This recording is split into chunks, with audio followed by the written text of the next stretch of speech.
Hi everyone, welcome. Welcome back to the channel.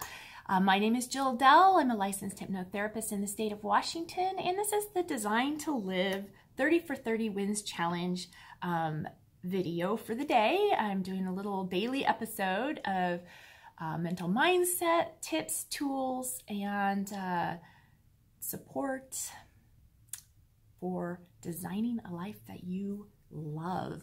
And today's topic is about visualization and the importance of visualization. So there's a lot of different ways to do visualization, but basically what happens is that it builds on that reticular activating system that we just talked about a couple days ago. And so you can actually take and use your imagination to visualize reaching and obtaining your goal and spend some time focusing on that, and it starts to program that RAS towards getting what you want. Now, the thing about visualization that a lot of people don't really grasp is that you need to visualize not only your goal, but what life will be like, what it'll feel like, what it'll look like, even what it'll smell like or taste like. Like, you really need to think about, when I get this goal, how am I going to feel? How am I going to look? What is it that is about this goal that's different from the me today, right? So you got to look at it and go, okay, what is it that I need to become to reach this goal? Then you take and you visualize what all that is. So I really want you to get a sense of imagination here about really delving in to that visualization and feeling what it would feel like to have these things in place. Also, you know, a common mistake is not thinking about the goal in a way where you think past it, right? So what I'm trying to say is, like, when you go to break a board or break through a brick in any kind of you know, display or empowerment thing, when you go up and you hit the target, you're not going to go through it. You hit it, you'll reach it, but you don't go through it, right? Because you're focused on that goal so hard that you never look to what's life like with the goal, right? So when you want to break through the limitations, you have to see past that goal, right? And so then you can break through, right? So break on through to the other side. This is like a common theme with me and my son. Anyway, breaking on through. And so when you're visualizing, I want you to actually see what it's going to be like to live with obtaining that end goal, because that is how you can start to draw more of those opportunities and things into your life and bring that to fruition, right?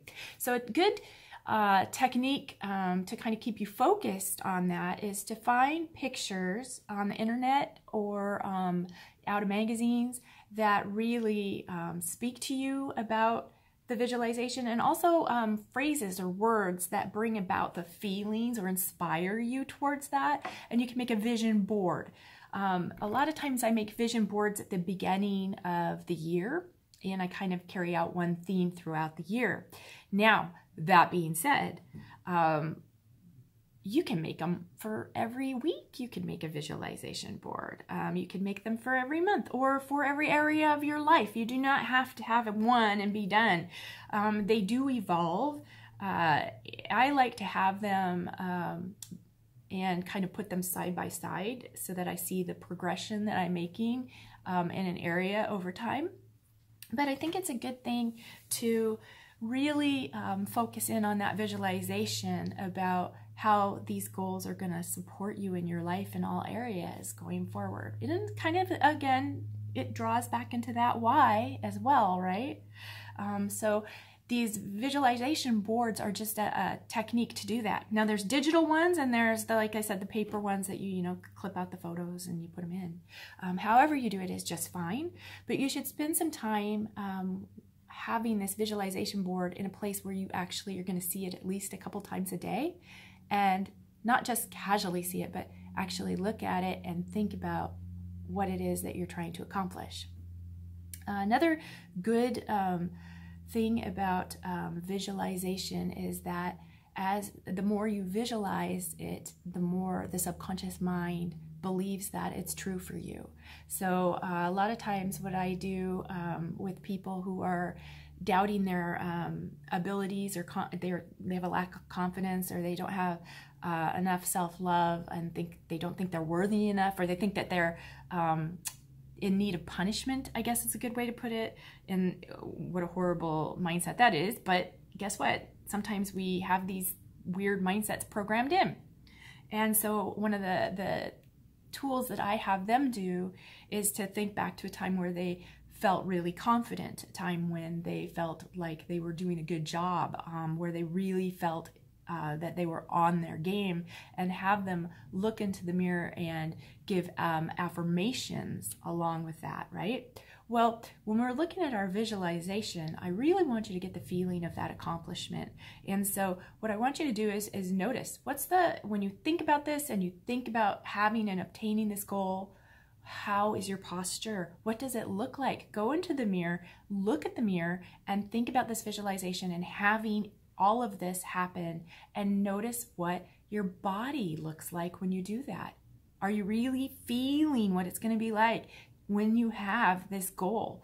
And then notice what your body posture looks like. Make sure that you're mimicking that posture while you do your visualization in the future. It'll help shortcut and bypass a lot of the mental blocks that we have. So I hope that you found this video helpful, and I invite you, if you haven't already, to subscribe to my channel. And if this is the first time that you've visited, thank you for coming and being here. Feel free to go back to video number 1 and catch up with all of the wonderful tools and information that I've been sharing. Bye-bye. Have a great day. I'll see you tomorrow.